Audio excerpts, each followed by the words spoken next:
حضرت عمر رضی اللہ تعالیٰ عنہ نے کبھی کوئی خواہش نہیں کی۔ ایک دن مچھلی کھانے کو دل چاہا تو اپنے غلام یرکا سے اظہار فرمایا۔ یرکا آپ کا بڑا وفادار غلام تھا۔ ایک دن آپ نے فرمایا، یرکا آج مچھلی کھانے کو دل کرتا ہے، لیکن مسئلہ یہ ہے کہ 8 میل دور جانا پڑے گا دریا کے پاس مچھلی لینے، اور 8 میل واپس آنا پڑے گا مچھلی لے کے۔ پھر آپ نے فرمایا، رہنے دو، کھاتے ہی نہیں۔ ایک چھوٹی سی خواہش کے لیے اپنے آپ کو اتنی مشقت میں ڈالنا اچھا نہیں لگتا کہ 8 میل جانا اور 8 میل واپس آنا صرف میری مچھلی کے لیے۔ چھوڑو یرکا، اگر قریب سے ملتی تو اور بات تھی۔ غلام کہتا ہے، میں کئی سالوں سے آپ کا خادم تھا، لیکن کبھی آپ نے کوئی خواہش کی ہی نہیں تھی، پر آج جب آپ نے خواہش کی تو میں نے دل میں خیال کیا کہ حضرت عمر فاروق رضی اللہ تعالیٰ عنہ نے پہلی مرتبہ خواہش کی ہے اور میں پوری نہ کروں، ایسا کیسے ہو سکتا ہے؟ غلام کہتے ہیں، جناب عمر رضی اللہ تعالیٰ عنہ ظہر کی نماز پڑھنے گئے تو مجھے معلوم تھا ان کے پاس کچھ مہمان آئے ہوئے ہیں، عصر ان کی وہیں ہو جائے گی۔ غلام کہتا ہے کہ میں نے حضرت عمر رضی اللہ عنہ کے پیچھے نماز پڑھی اور 2 رکعت سنت نماز پڑھ کر میں گھوڑے پر بیٹھا۔ عربی نسل کا گھوڑا تھا، دوڑا کر میں دریا پر پہنچ گیا۔ عربی نسل کے گھوڑے کو 8 میل کیا کہتے؟ وہاں پہنچ کر میں نے ایک ٹوکرا مچھلی کا خریدا اور حضرت عمر رضی اللہ تعالیٰ عنہ کی عصر کی نماز ہونے سے پہلے میں واپس بھی آ گیا، اور گھوڑے کو میں نے ٹھنڈی چھاؤں میں باندھ دیا تاکہ اس کا جو پسینہ آیا ہوا ہے وہ خشک ہو جائے اور کہیں حضرت عمر رضی اللہ تعالیٰ عنہ دیکھ نہ لیں۔ غلام کہتا ہے کہ گھوڑے کا پسینہ تو خشک ہو گیا، مگر پسینے کی وجہ سے گرد و غبار گھوڑے پر جم گیا تھا، جو واضح نظر آ رہا تھا کہ گھوڑا کہیں سفر پہ گیا تھا۔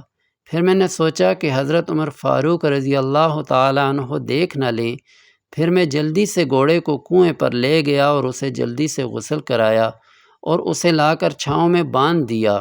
جب ہماری خواہشات ہوتی ہیں تو کیا حال ہوتا ہے، لیکن یہ خواہش پوری کر کے ڈر رہے ہیں کیونکہ ضمیر زندہ ہے۔ فرماتے ہیں، جب عصر کی نماز پڑھ کر حضرت عمر فاروق رضی اللہ تعالیٰ عنہ آئے، میں نے بھی نماز ان کے پیچھے پڑھی تھی۔ گھر آئے تو میں نے کہا، حضور، اللہ نے آپ کی خواہش پوری کر دی ہے، مچھلی کا بندوبست ہو گیا ہے اور بس تھوڑی دیر میں مچھلی پکا کے پیش کرتا ہوں۔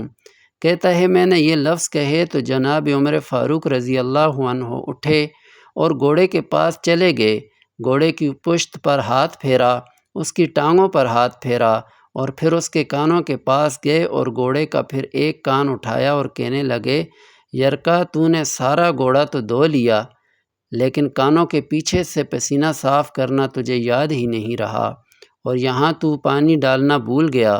حضرت عمر رضی اللہ عنہ گھٹنوں کے بل زمین پر بیٹھ گئے اور کہنے لگے، او یار یرکا، ادھر آ، تیری وفا میں مجھے کوئی شک نہیں ہے، اور میں کوئی زیادہ نیک آدمی بھی نہیں ہوں، کوئی پرہیزگار بھی نہیں ہوں، میں تو دعائیں مانگتا ہوں، اے اللہ میری نیکیاں اور برائیاں برابر کر کے مجھے معاف فرما دے۔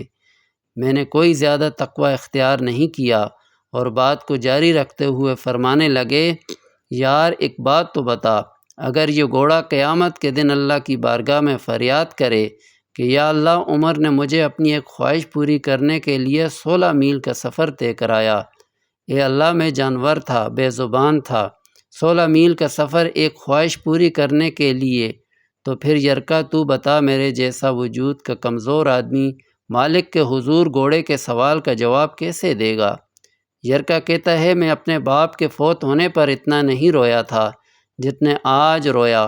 میں تڑپ اٹھا کہ حضور، یہ والی سوچ، یہاں تو لوگ اپنے ملازم کو نیچا دکھا کر اپنا افسر ہونا ظاہر کرتے ہیں۔ غلام رونے لگا۔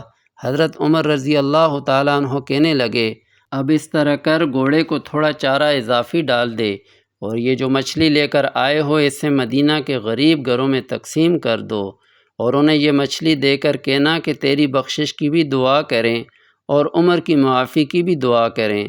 صرف آپ ہی سن کر آگے نہ بڑھ جائیں بلکہ اوروں کو بھی شریک کریں، یہ صدقہ جاریہ ہوگا، اس میں آپ کا ایک شعر ہزاروں لوگوں کے لیے سبق آموز ثابت ہو سکتا ہے۔ جزاک اللہ خیرا۔ سبحان اللہ، اتنے عظیم لوگ اور عاجزی کا یہ عالم